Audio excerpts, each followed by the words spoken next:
We're going to talk about the future of cybersecurity and what we expect from it, what I expect from it, and also what you expect from it. And I'm sure you've had a lot of presentations this morning telling you exactly how you're going to fix all your problems. You'll have a lot afterwards. I'm rather going to throw up new problems, hopefully, and just try to explain that I believe we have a long journey ahead of us and we can just take it one step at a time. I'm an engineer or a technician. I started doing security in the 90s in Africa. I'm an Austrian, but I grew up in Africa, lived in Africa. I was working in Ghana. We started the internet services there, and I suddenly was content manager, was designing websites, and at some point trying to secure infrastructure. 2000, I went back to Austria, worked for Bank Austria as head of security in the software development branch. Later on, worked as a trainer a lot in the Middle East, and then moved into online gambling, which still was the most fun of all the areas we've worked in. I worked for a company called bwin that was providing sports betting across the globe. I took over security and worked there for 5 years until, due to a merger, we left, and basically the whole security team left and founded Cognosec. We operated Cognosec from Vienna with financiers out of London until last year. The financiers actually purchased several other companies, listed Cognosec at the Stockholm Stock Exchange, and I finally got to give up my role as CEO in Austria, which I suddenly had to do with finances and HR and all that stuff, and I'm happily back with technology, which is so much more fun than finance. If we look at the future of cybersecurity, if we look at where we were 10 years ago, 15 years ago, if we look at how governments are reacting to cybersecurity and how the industry is reacting, we're in a very responsive mode, and I believe we will always be in a responsive mode, so we should rather do that a lot better than we're doing it now. When we founded Cognosec, it was just the boom of the PCI hype. We became PCI auditors. We do a lot of PCI consulting work since our financiers do payment industry. We focused on PCI, we focused on CREST certifications, and we built up the audit branch in Europe. At the same time, the merger of Cognosec, now we have a lot of products in addition to it, and we're focusing much more on solutions, trying to go into managed services. Generally, we're also behind, and when I talk to our customers, it's always, what are we going to do next year? What are we going to do in 2 years? How are governments going to react? How is the industry going to react? PCI is awesome because you actually had Visa, MasterCard, and the big credit card companies reacting to something, losing a lot of money and forcing security down the throats of their partners, which means you actually have a standard that's livable, a standard that's enforced properly, and a standard that's happening. Nevertheless, even with PCI, which probably is one of the most restrictive security standards, apart from maybe military, it's still, and everybody tends to forget that, the bare minimum you have to do to secure your data. In the payment sector, it's the bare minimum you have to do to secure your credit card information. Now with GDPR, I'm sure you've heard a lot about it today, you'll hear even more about it. Suddenly now companies are becoming forced or are being forced to secure their personal information or the personal information of their clients. Next step, I don't know how it is for UK and if GDPR is even still a topic for you since you're not part of the EU anymore very soon. For us Europeans it is, and I believe since there is going to be business interactions, this is also going to remain quite a topic for the UK.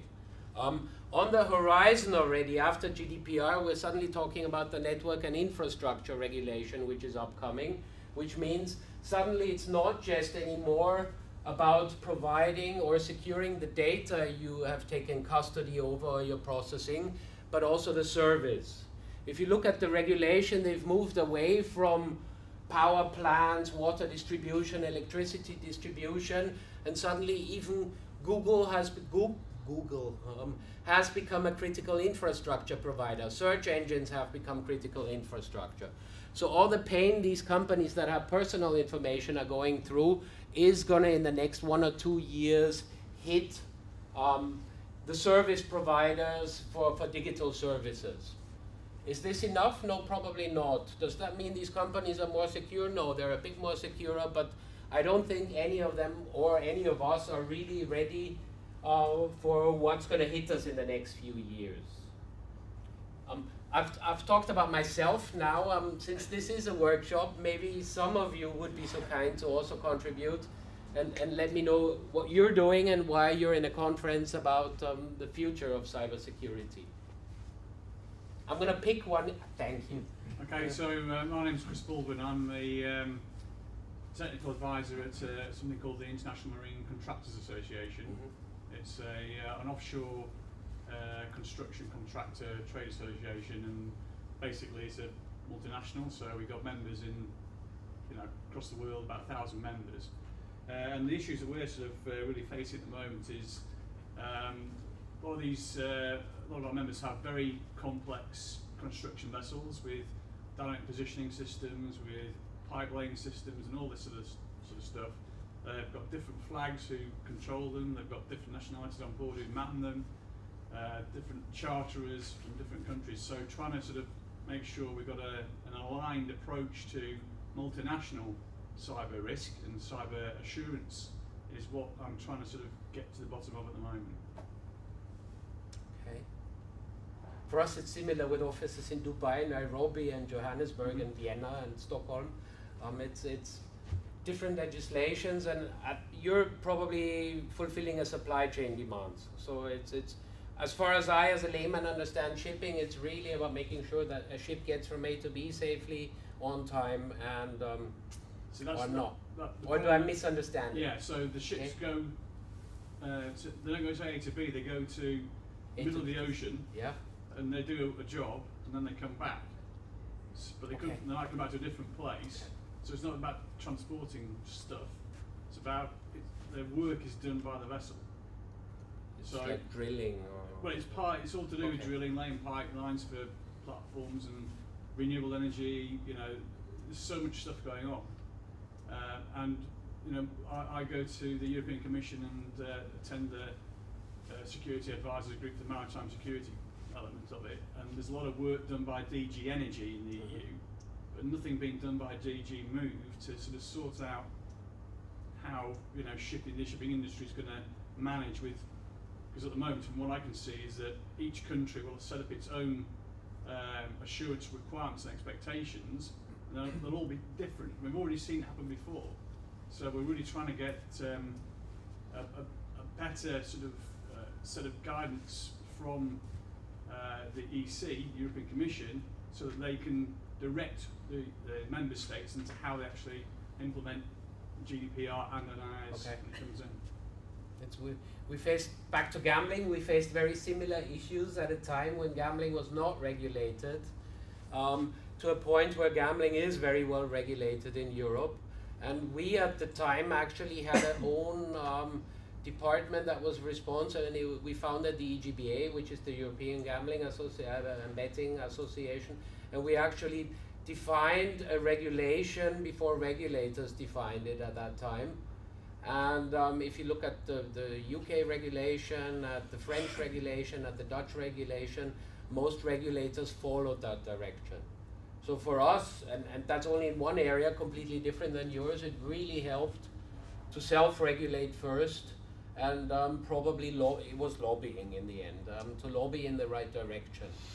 The problem with the marine industry is it normally takes something like the Titanic hitting an iceberg, the Elder Free Enterprise capsizing for any major change to occur in marine. It's very, very slow to adapt and to change. So our issue is that the IMO introduced interim cybersecurity guidelines last year, but they're only interim, and the EU, what the EU's done is just said, well, we'll wait and see what the IMO does. Well, the IMO hasn't done very much, And so there's a lot of, it's like swimming through treacle. Look at how long we waited for GDPR. Yeah. And how long we're going to wait for critical infrastructure to come through. But it's happening. Yeah, and maybe it needs some regulation to actually make it start. So some of the insurers are doing things in that space, aren't they? Like, I've gathered Lloyd's Register are producing some requirements that people are encouraged to adopt. I don't know a great deal about them myself, but in your particular case, I'm sure you've... Yeah, well, the Lloyd's Register and all the classification societies are starting to produce cyber standards for ships, but even they're worried about the fact that manufacturers can now send changes over the air into a vessel to change the software in it without the vessel operator actually knowing. And so the classification society, which has classed a ship to against a certain set of rules, won't know what that ship's actually now, what its parameters are actually set to. So they've effectively gone out of class. And you've got the situation where the OEMs will not tell the vessel operator, their customer, what changes they've done to the software because it's IP. Which is a classic IT problem, that you have vendors updating their software without undergoing change management processes, which you implemented because you have to follow compliance regulations. You only have to be using Microsoft SharePoint at the moment to realise that they've just brought out a new change and it's completely screwed up everybody's cloud-based SharePoint. Yep. Anybody else here, or are you all from the shipping industry? Well, I suppose it's if the insurers require that you meet their security requirements for your insurance policy to be valid, then you will start to take note of it. I suppose in that sense, the insurance industry is dragging the shipping industry with it. Which leads to an issue: why are you doing security in general? Are you a compliance officer? Are you a security officer? I'm very confrontational on that issue, because following compliance regulations and doing what a regulator, which always lags behind, asks you to do might not be securing the assets you're actually supposed to secure. You're just following law versus actually securing your assets. Do you get what I mean? And insurance is very simple. I mean, it's like fire insurance and all the other insurances. You need to have those little boxes on your ceiling. You have certain regulations to follow. Does that make your building secure? It brings it to a certain security level, but that's it. And I still think we're all lagging behind on agreeing that, okay, we should at least fulfill the minimum requirements, which are really the bare minimum requirements, versus we're doing our jobs properly. We're enforcing that with management.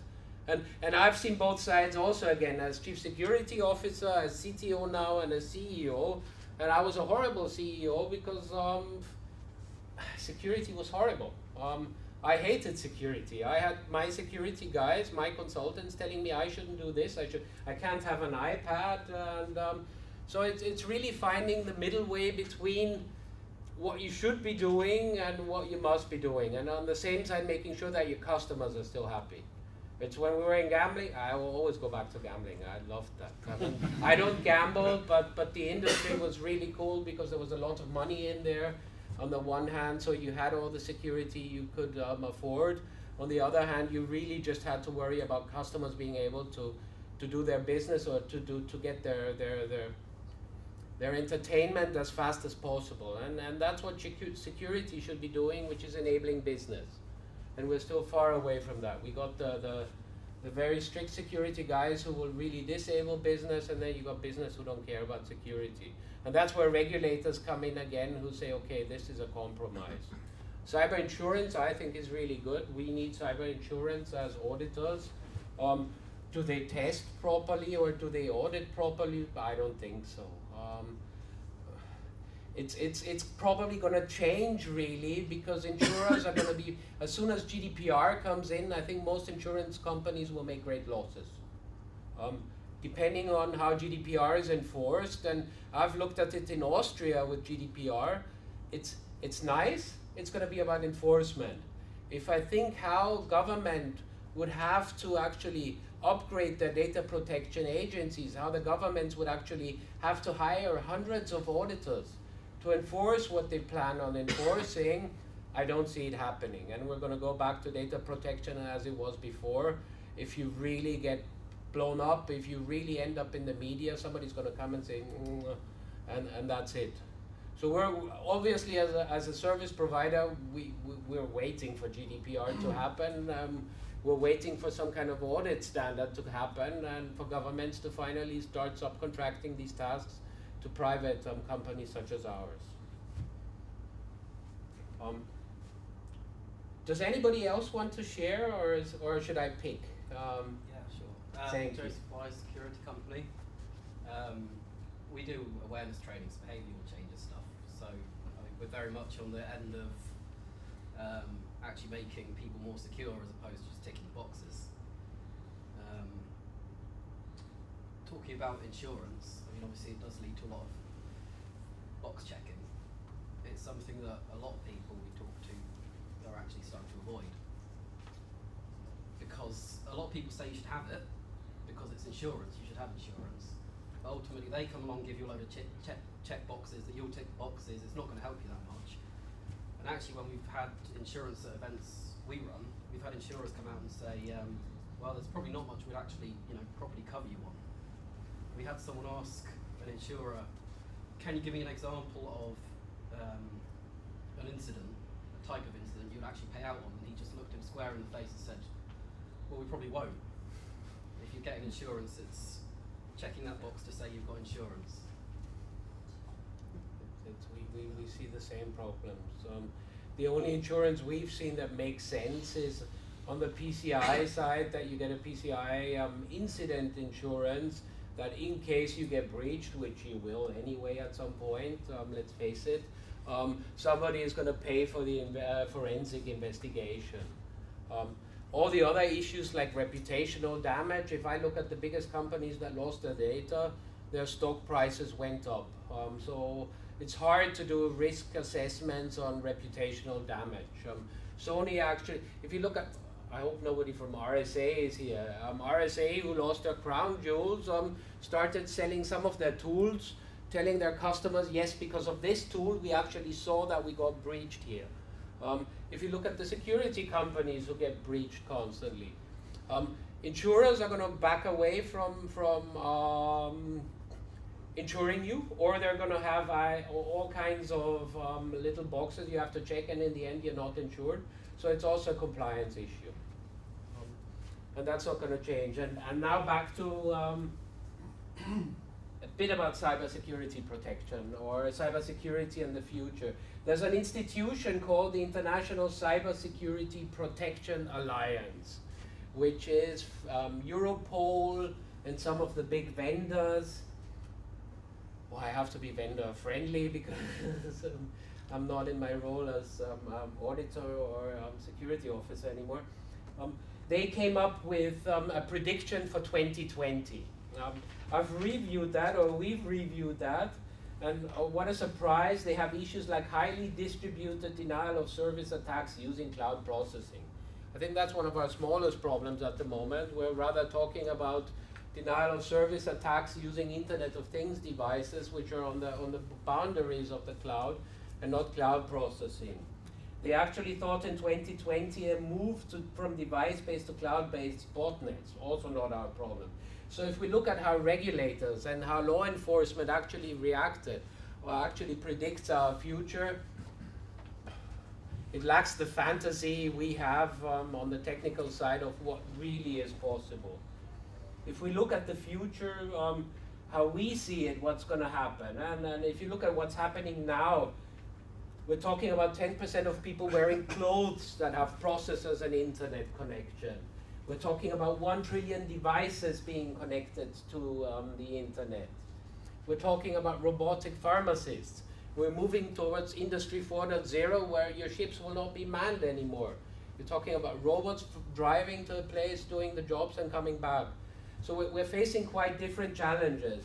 And if you listen to institutions like, and they're my favorite, it's the Center for Long-Term Cybersecurity in Berkeley, they see the future we foresee quite differently.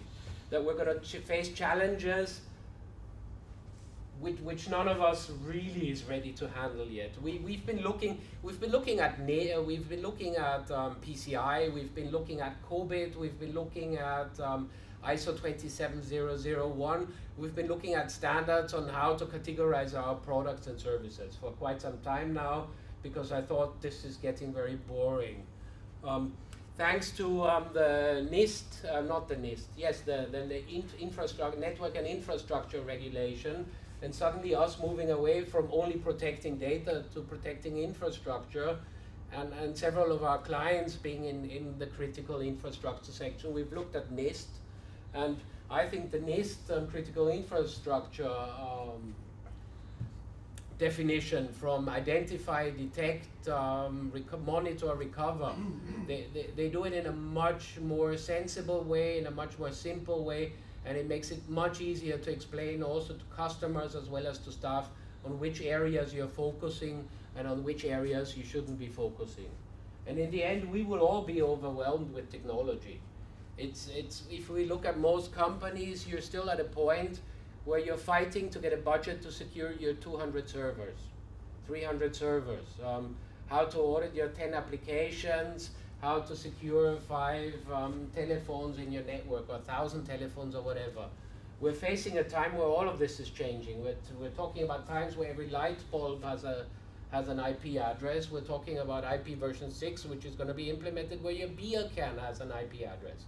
We're talking about networks which are going to be so big that we got no chance of using existing technologies. That's why the big vendors like IBM are suddenly starting to put Watson on top of SIM solutions, which is, I think, is really cool. I don't think Watson is going to do it better than anybody else, because we're tackling the problems the wrong way.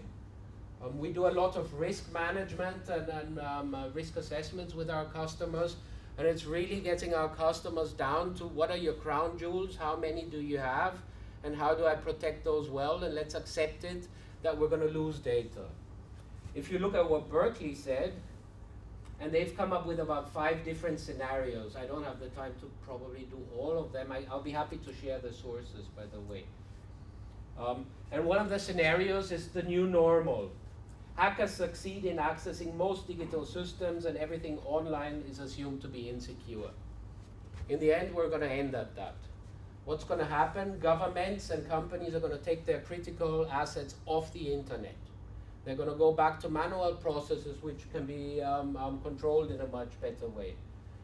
The public adapts to a baseline attitude of insecurity and react in diverse ways.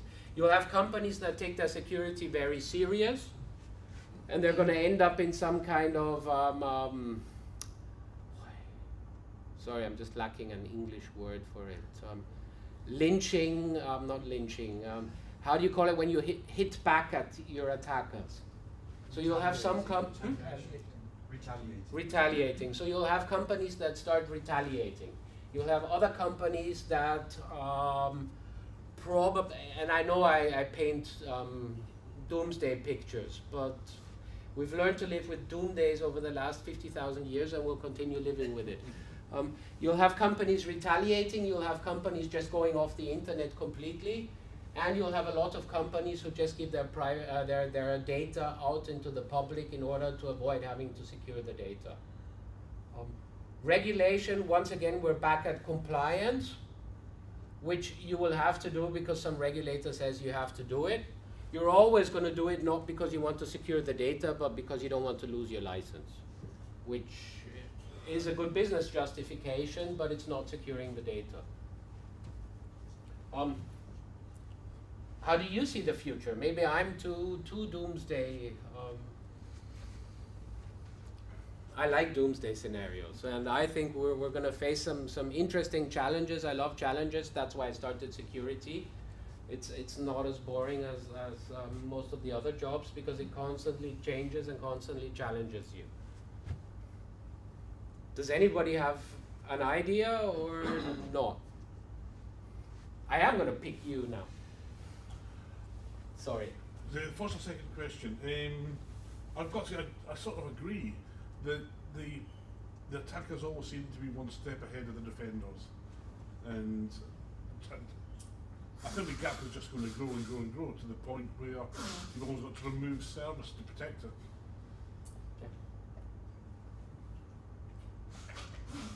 You're from my industry, so what's your point on this?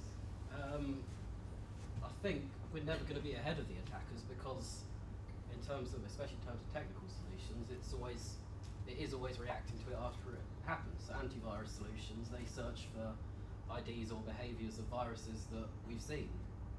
It's already happened, and once you come up with a solution for that, then the hackers go look at that solution, they break that and find a way around it. There's never a point where we think, oh, okay, they're going to start attacking us in this way. Let's mitigate that. It's even becoming always a responsive action. Reactive, not proactive. Exactly. which is normal. Reaction is always in sequence to action. Should become more proactive because if you anticipate, as the gentleman said over there, you're going to become more predictive in the moves, actually learning the psychology of the attackers and applying that and working something out that will help you work out what the next move is going to be before they perform it. Are you going to be able to do that? If you look at DARPA, they have a competition, and they had it, I think, the second time now, where they have artificial intelligences hacking each other and defending each other. If you look at Microsoft, that just built a solution that codes based on information it finds on the internet. So you define parameters, what you want the software to do. It searches through all open source solutions and builds software for you. Yeah, but the problem is you get a kid, who, the one who attacked Talk, for example, he just randomly did an attack and got through with really old tools. So you will always have that human factor, and that's the thing that usually leads to a success on the wrong side. Will you have the human? If you use Google built an AI system that develops other AI systems. So this is really brain fuck. Sorry for my English. We're getting way ahead of anticipating what an attacker wants. No, they're just based on known mathematical algorithms. Yes. You not deviate from that. That's the limitation of AI. What I'm saying is you'll always have humans behind the attacks who will think outside that set of norms and will always be one step ahead of us for that very reason. Because a lot of the defensive systems are built on these sets of algorithms. Yeah. Yeah, exactly. Yeah. Because they're using historical data to build up a model, and that's where most models fail. Yeah. Okay. I was talking about the attackers, which have so much more possibilities than defenders. I think there's a saying something that as an attacker you only have to be right once. Yeah, as a right. defender you have to be right all the time. So it's unfair, Yeah. but that's how it works. You were. Yeah, I just think that technology and advancement's always going to drive cybercrime, and that's one of the reasons why security is changing. There's new stuff happening all the time. So there's new loopholes, there's new stuff to think about. So I think it's kind of hard really to be one step ahead of the attacker. If innovation is driving some of these vulnerabilities. So that's why at least we see the industry going more and more into a. Of course you protect, but you're going to fail at some point. So it's rather how do I respond properly, and the most important part is the resiliency part is. Okay, if it happens to me, how do I get back into operations? How do I recover as fast as possible? For the last 20 years, we've seen enormous spendings in protection. We've seen over the last 10 years enormous spending in monitoring, which probably thousands, hundreds of thousands SIM solutions were sold and nobody looks at the log files.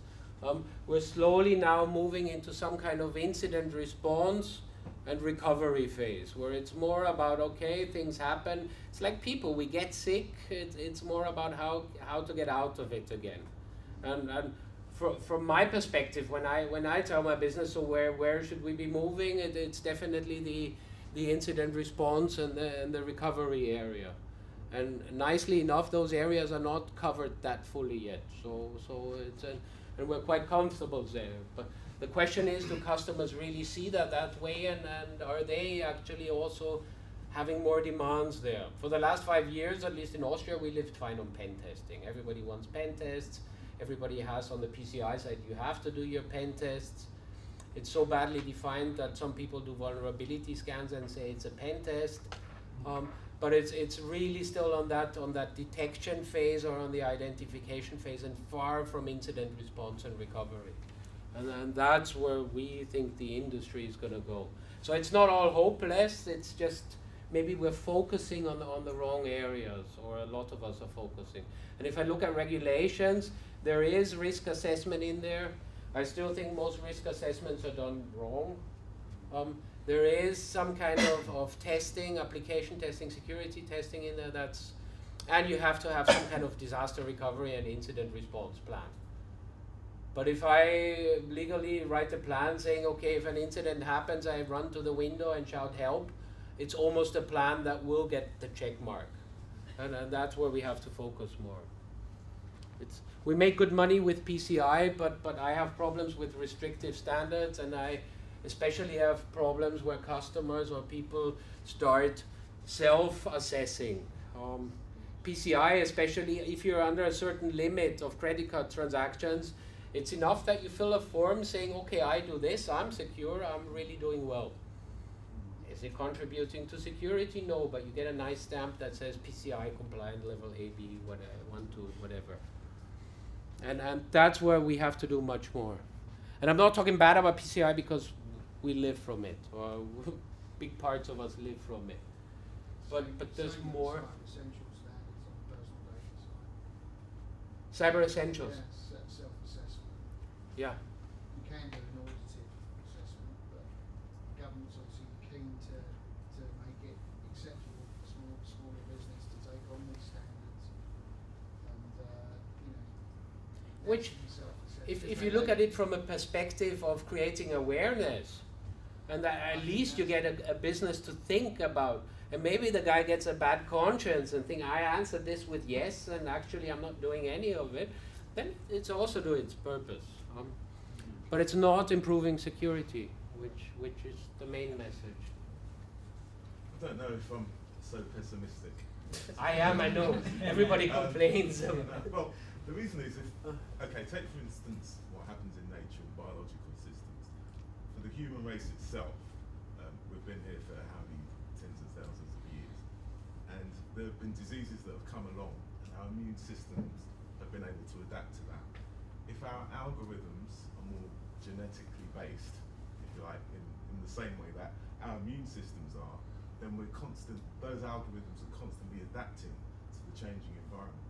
So, although there'll always be new diseases that come along, new hackers that come along, those algorithms will adapt to those hackers, and I think eventually, because I mean now we live for a lot longer than we did even 50 years ago. But we'll continue living if the internet goes down. It's tough, it's really tough. After 5 minutes I get nervous, but we'll continue living. The point is that us as a human race, we're still managing to progress despite the fact that we've had exposure to all these different foreign bodies.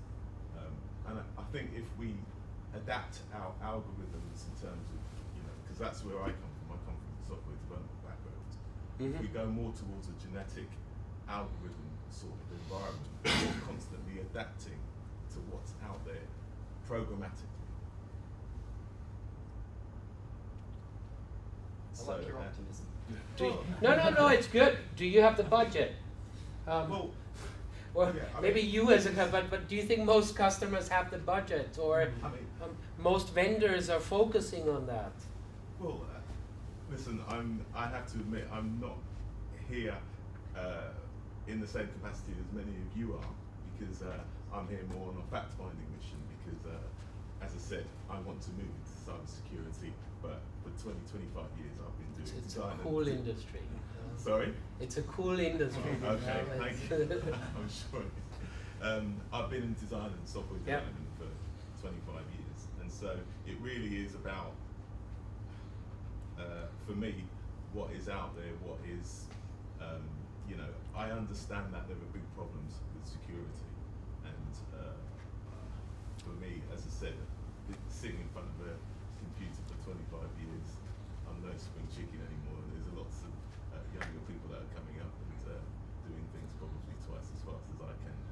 But I think that if we find the right algorithms, we can adapt the environment to these different threats that are happening. I think a lot of this though is layered defence, right? So, so I come from an organisation that many of you may not have heard of, but actually, so we've got the most commercially successful deployment of artificial intelligence across the market. And essentially probably most of your credit cards are protected by that solution. The reality is that even with all of the artificial intelligence, the Bayesian theory, the machine learning that goes into it, there's still something called false positive and false negative. You're always going to end up with a proportion of whatever you've identified as being erroneously determined. I think probably what we've been, in my view anyway, I guess in response to some of the question here, I think we've got a maturity issue of sort of three facets to the industry. A maturity in terms of regulation, I think, is incredibly principled. So PCI is an interesting take, right? It's a very principled piece of standard and requirement, which actually has been watered down over time. And typically that's how a lot of the regulation works, right? Someone comes out, somebody who sits in a standards body or government says, this is what you need to do. Typically they've got no clue how they do it, how somebody facilitating it needs to, but the you know, the requirement is do this. And that starts out very principled, GDPR, PSD2, a couple of great current examples of that. And then what happens over time is it gets watered down because people say, well, okay, but how do you do that? How do you actually fulfill what those requirements are? So the regulation's got one level of maturity. We as consumers have got another level of maturity. We embrace technology faster than anybody else can actually hope to legislate or to deal with that. You know, we've all got technology elements. My kids, half of the time I've got no idea what they're doing because they're so far technologically advanced and embracing that. So I think we've got sort of the consumers doing this, the regulators doing that, and then business in the middle. So that, you know, all of us who sit in a business context are trying to find the middle ground, and there is no perfect security solution anywhere. So we will never get to a point where everything is fully protected. That's just you know, that would be a crazy hope for us. What we want to do is to try and limit the amount of exposure that we're generating. Is my view, and that actually ebbs and flows. So sometimes we're really good at protecting things, sometimes we're really, really bad, but essentially it's a maturity facet. And you know, life goes on, technology develops, we embrace it, the regulators try and, you know, stop us doing really bad things with it, and ultimately business is frantically trying to catch up, is my view, is my take on it. Generally it's bringing risk to an acceptable level, and I think that's what you make your money with. Yeah, I mean, And it's probably moving the battlegrounds away. So okay, don't secure the data, you'll lose the data, or there are other ways. I mean, in the credit card industry, tokenization is a great solution. Suddenly you're not talking, you don't have to secure credit card data anymore because you've actually, you don't have any anymore. So there is, and it's just the battleground shifting. The only thing, and I'm not a dooms, I love technology, I really love the challenge. And my kid gave a presentation at school about the future of technology, and she came home and said, Dad, you have everything I presented. And so I'm really not doomsday-ish, but it's going to be a challenge. We're going to face people messing with genetics in their cellar. We're going to face IoT everywhere. We're going to face governments generating data on behavioral analysis. We're in a curve, and technical growth is faster than it was ever before. And in my opinion, it's great. It's really cool and really interesting, but we're going to face some very, very new challenges. And AI is it's one of the biggest opportunities, but it's going to be really interesting. And back to your algorithms, I can give you it's a really good book about algorithms and how many algorithms failed and how much of our life is based on algorithms. It's adaptable ones that I'm referring to. Yeah, I mean, don't yeah, get me wrong, I'm not espousing that this whole threat will go away, but what I'm saying is that I think eventually, through maturity, it will come to an acceptable level of risk, because those diseases then, if you like, will Well, we might just shift. wipe We out might the just whole- shift what an acceptable level is to. Well, that's true. That's true. Which is probably what's going to happen at some point. But that's not all bad. It keeps all of us in our job. Good, we have 8 minutes left. Any more contribution? I can give you some more doomsday scenarios, which I would really recommend that site. I don't mind what Berkeley was saying about companies being able to remove themselves completely from the Yeah. connected world. I don't think that's going to be possible for companies, because it's so compelling to be online. It's It just really impossible depends to what stop you this. remove. Once again, back to credit card data tokenization is exactly that. It's hard to actually become PCI compliant. It's still is one of the most restrictive regulations that's not defense or, and if I look at how many security issues defense has had, but if you look at PCI, it is very restrictive. It's probably bad for business. A lot of companies have to spend too much money to be compliant. They don't have credit card data anymore. They actually outsource it to somebody else who collects all the credit card information. And in one way or the other, this is exactly what's happening here. It's not, I'm going offline, okay, there is no, Google is now a book or, that I understand is not going to happen. But it's removing critical assets from the internet is going to happen. Or you're going to outsource it and then do some kind of contractual agreement that you're not liable for it anymore, which is the new, and that's why outsourcing security is so interesting. If you can actually legally also outsource it, that you're not the guy the GDPR guys actually hit, but your outsourcer, and the outsourcer has a good insurance solution or just spreads the risk. There is going to be changes there. That I believe strongly, because in the end. So when you talk about the outsourcing, so obviously the technology that comes back within the organization where people are actually managing using it. So what as how would you consider the human aspect when despite of outsourcing it is being managed and used by the employees within the organization, and if they are committing some mistake or whatever. This is I'm a PhD student with many business schools, so my PhD was looking into the cybersecurity data protection and how they're enforced within the organization, and what is the impact on employees and the users, and how they actually manage the compliance within the organization. So it's kind of considered that human aspect is quite greater where the religions and breaches are concerned. So Which part of the human aspect? Humans being socially engineered, humans making mistakes. kind of making mistake, I would say. It's their behavior towards how they are managing their data. Look at Amazon Web Services. It was a simple typo, and it brought down I don't know how much of the internet, but it happens on a mistaken side. Social engineering. It's the easiest way to get into a company is still social engineering. We do a lot of social engineering for some of our critical infrastructure providers. It's so much easier to get you to give me your password than to actually hack away at the site for 2, 3 weeks, 4 weeks. I'm sure you guys know the issue. So human factor is, and if we look at the Berkeley papers again, they say since humans are also changing, it's going to get a lot easier. At some point, everybody's going to have the little Apple Watch or a Fitbit. Sites and IT is going to be able to actually identify your emotions. They're going to know if you're happy or not.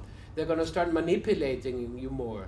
So this whole aspect from breaking into a network versus breaking into an employee, it's going to change completely also. which leads us to awareness again. It's really, but it's tough. Awareness doesn't help. I sit in front of my emails, which I get from, was it an Amazon email, which had a DHL tracking number, and then your packet can be collected here. And the tracking number was correct, and it took me about 2 hours to find where they were trying to get me. So social engineering is we're going to face that. In the end, we're just not going to have humans make decisions anymore. I don't know if it's good or not, but that's what's going to happen. Look at the financial space and how that has been completely transformed in that element. Look at a trading floor in Goldman Sachs and JP Morgan now compared to 20, 30 years ago. It's going to follow a similar pattern. And so talk last week, I mean, you're talking about the cost of compliance and regulation. If you think compliance is expensive, just try non-compliance and see the stick you get slapped with there for. Well, it depends which regulation and what the enforcement is. You're completely right. In the financial industry, well, if I look at the crisis in the US, it might be expensive. The profit you're making might still be so much higher. But generally, if it's a properly enforced regulation, cost of non-compliance is more expensive. If I look at privacy regulations across Europe over the last, apart from Ireland, where we've really seen the privacy regulators hitting down on companies with a violence or really shutting down companies, so far in Austria or in Germany, a data protection violation, you paid 10,000, 15,000, you got a slap on the wrist and you left. Financial industry is different. The financial industry will always be different. They have to regulate completely different areas as we've seen over the last decade. I think the scary thing is the amount of fines that are potentially going to get applied in the new principal regulation. Kind of talks to things like compliance things of old, so anti-money laundering, know your customer. You know, there were huge multi-million dollar fines that were applied in those instances to some very big organisations, and it drove a change of behaviour, but arguably not the right change of behaviour. It drove almost a fear culture of, well, we can't afford not to be compliant. I mean, the PCI issue is an interesting one. Every major breach that you've ever heard of, so Target, Cotton Traders, Marriott, Sony, you know, all of those were PCI compliant organisations. Every single one of them ended up losing data, particularly card data, even though technically they shouldn't have been holding them. And the point is, why did you even hear about those breaches?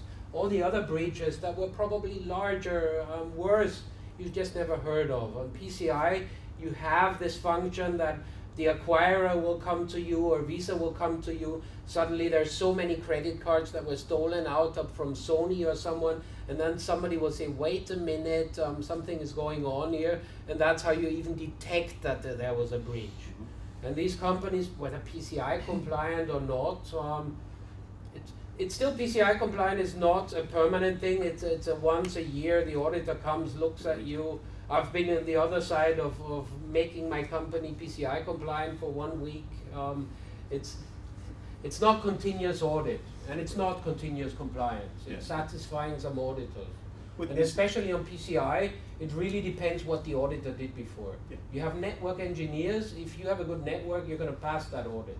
If the audit, so I was just going to say, it's like learning to drive. So, you know, essentially all of us who drive have been through lessons, have got a license. Does that mean we won't have accidents on the road? Absolutely not. You know, there's certain things that will happen, other environmental factors that will happen that means that you'll still have a problem. So, same is true of PCI. In fact, same is true of almost any regulatory or standard enforced piece. That it's great, it gives you a higher level of assurance, but it doesn't necessarily mean you're not going to have a problem. And there's work to be done. Your driving example is, we explained that to some customers in another area. You buy the most efficient, effective, really the shiniest SIM. You get engineers from the vendor that install the SIM for you. You just bought the car and you got a manual how to fill the tank. Do you know how to drive? No, you don't know how to drive. And that's the hard part. Even the best drivers make accidents, and that's what happens to those big companies. question is, at least they're having an effort, and the incident response part is better. If you look at what Sony, and that's where the financial industry is more interesting, or suddenly you have banks paying 1 billion fines or several hundred million fines, and I don't think it really hurt. It hurt them, but so we're back to if the punishment is strong enough. And plus you look where the money's going now. I mean, you walk into any bank and the money's going in compliance and MiFID II, and it's those initiatives are being driven by the regulators. And it's You're a bank. You manage other people's money, other people's personal information. It's what I tell the IT company, many of the companies. You're actually taking responsibility on for something. So you should do your job and manage that properly. And it's your duty. They don't let me to customers much anymore.